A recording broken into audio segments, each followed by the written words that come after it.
Chapter 93. Harriet the Spy. What a day, Harriet mutters to herself as she gets back to her apartment. Time enough to chew on an actual meal with actual flavor and have a coffee without some idiot alien claiming it's poison. Her presence turns on the lights, and as she steps in, she's already running her fingers through her hair and having the colors change from purple to a deep brown with nothing but the axiom alone. She then massages her face a little as she turns off the illusion surrounding it. It's not physical, but it makes her think her face is going numb after a time. She opens a hidden wall panel to reveal her coffee machine and its supplies. Just in case she invites someone into this little safe house, she doesn't want to answer awkward questions. A few general locks on her door and she stretches to crack her back and yawns. What a day. And it's not over yet. Good grief, she just joined the perceivers and things had shifted around. She puts the coffee on and quickly starts typing up a report, even as she queues up a call request to the Dauntless on a controlled and contained frequency that is bounced around nearly a dozen different rerouting systems. The wrinkled face with prominent nose and monocle of Sir Philip appears on screen. "Ah, Miss Dubois. Excellent. I was intending to contact you shortly," he says. "Hello, sir. I've just gotten home after infiltrating the perceivers and have begun typing my report. It's going to be a long one. The group, while small, is enthusiastic and has undergone an extreme paradigm shift. They appear to be in primary opposition to the Umbral organization and were investigating the Dauntless and all that comes with it for possible links to these criminals.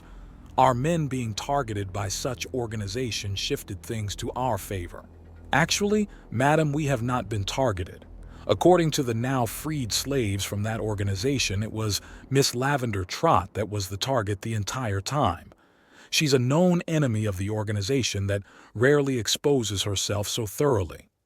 Sir Philip answers. Harriet quickly processes the information and considers.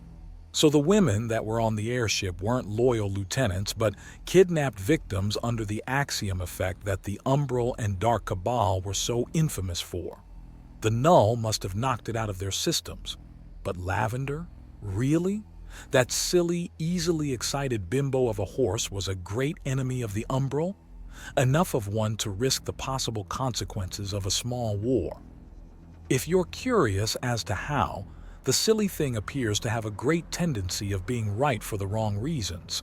For instance, she thought the Dauntless was involved with the Umbral organization, and in a sense she is correct.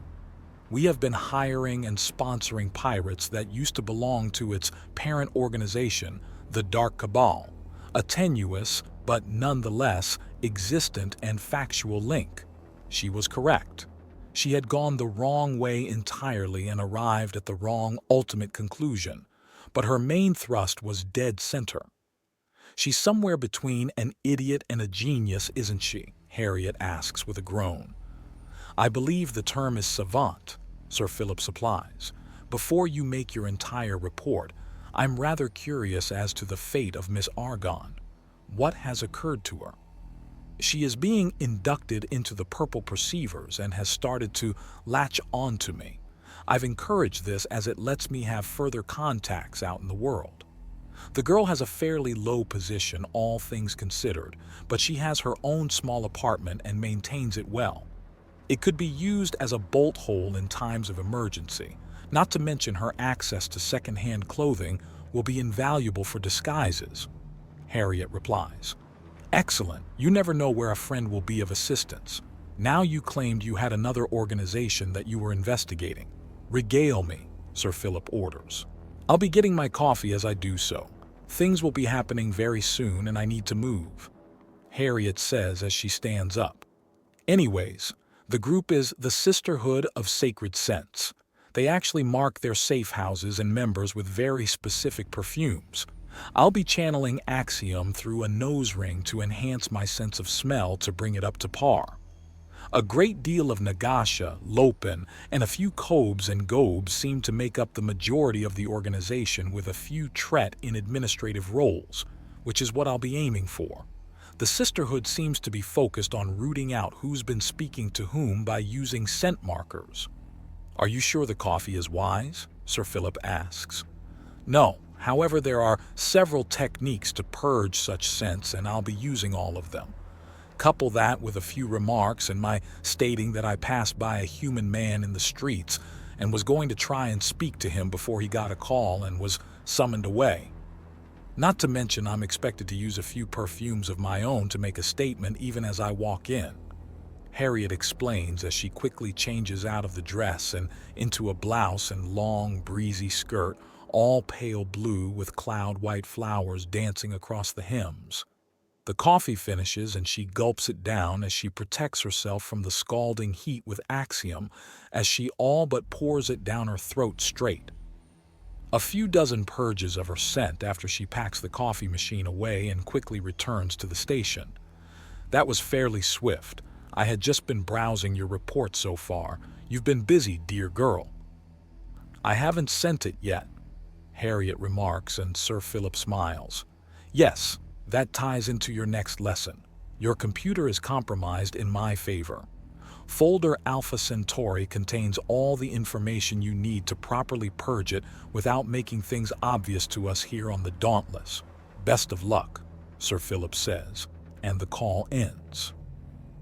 Oh boy, here we go.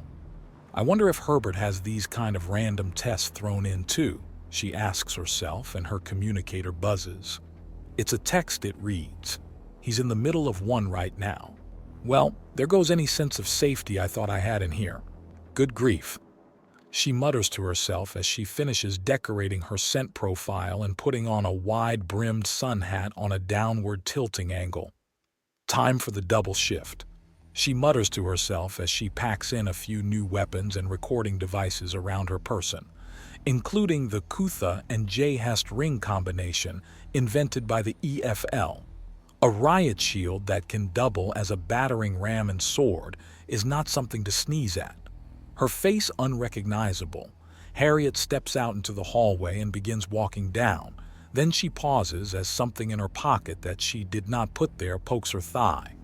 It's a piece of paper. Mission complete. Code 0020. Herbert, it reads. She takes out her communicator and sends him a text with the code. The thumbs up she gets in response causes her to groan in disgust. No doubt the little cretin's training involved bugging her apartment while she was with the perceivers and predicting which outfit to slip the paper into. She pats it down around the skirt and finds a tiny bug.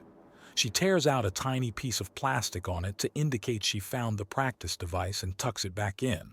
After all, the more ears in this meeting, the better, and if it's found, she can honestly state that this is something someone put on her without her knowledge and against her will. The meeting place is part of a dance club. The music sounds like techno if the DJ was being beaten over the head as he puts the song together. She orders the alien equivalent of soda water and waits. The bubble water, local name, is brought to her, and she sips it. After a short while, a woman leans against the table, a Lopin to be accurate. When she leaves, there's a small access card left behind. After finishing her drink, she takes the card before standing. Harriet walks into the back, her new identity and name firmly in place as she swipes the temporary card and then tosses it into the basket on the inside as protocol dictates. The seekers outside in the club are the only way in and out, and they work by scent markers alone. Estella! Darling, it's so good to see you! A desert Nagasha exclaims, slithering up to her and grabbing her by the cheeks, waist and shoulders to give her a kiss on the forehead. I'm so glad you've decided to help us. You're such a wonderful thinker with such an attention to detail. Heffy glorious! It's such a wonderful day when you're involved. To be honest, just being near a woman of your caliber is reason enough to sign up. But the gossip too. Oh, such a delight. Harriet gushes at Estella's sponsor bestie. I know. The things that they get up to up above are simply scandalous, and your history as a secretary will be a great boon to keeping this all straight. I'm so happy you've joined us. Heffy gushes right back as she pulls Harriet into a hug that mashes both of their enormous chests together. She returns it warmly. This is the infiltration that Harriet prefers. It's just a gossipy circle of girls keeping everything straight, with the occasional massive chunk of blackmail thrown around to keep things interesting. It reminds her of her high school years. Hugs and kisses all around. These girls are affectionate to the point of parody. If any of the boys off the Dauntless were watching, they'd be hooting like apes at the sight. She feels like she's come home to a beloved family reunion as the gossip starts to fly fast and ready. She eventually works her way to a computer that has a massive mess of emails, downloaded files, and a bunch of paperwork surrounding it. Everything the group's dug up. No fuss, no muss. She doesn't even have to ask for what they've learned. They're just giving her the info so she can sort it all out, and are thrilled to have her keep it all straight. She almost felt bad about this. It was so easy. Still, she catalogs things nice and straight while taking her own personal notes and trading gossip on the juicier bits to help her memorize them all the more. She knew that Amadi had been doing one of the Tikanped for a bit already, and that the feathery bimbo had given him the keys to the castle with the expectation of a booty call. She'd be getting that, and everything she knows copied and brought back to the Dauntless. Oh my gracious, is there a single Tikanped that isn't up to her chest down in some kind of silliness? Think they're having some kind of competition? She asks the presence of one of the Cobes dashing around. The girl in question skids to a stop and considers before giggling. Forget just the Tikanped. It's the whole species. Pavoris are always the girl to follow if you want some scandalous entertainment. I'm not sure if their native language has a term for restraint not related to bedroom activities. The little lizard girl in a frilly dress remarks, and Harriet giggles at the idea. They do seem to be the type. Of course, every race has their standards and exceptions, but to be honest, there had to be some limits, right? Most of them were just weird. It's when they clash that a wonderful amount of scandal popped up. Also, one of the major reasons why Centris is such a mess. So many different races with so many different standards that no one could properly agree on what laws were the ones that actually mattered. In some conditions, even murder or rape were considered acceptable. The gossip continues to fly, and she grabs a water to keep working at both sorting all the mess out and copying it. She makes no attempt to hide it from the Sisterhood of Sacred Scents. After all, she's just making a few emergency backups that she hands out. It doesn't even cross their minds that it might be a problem that Estella is keeping one herself.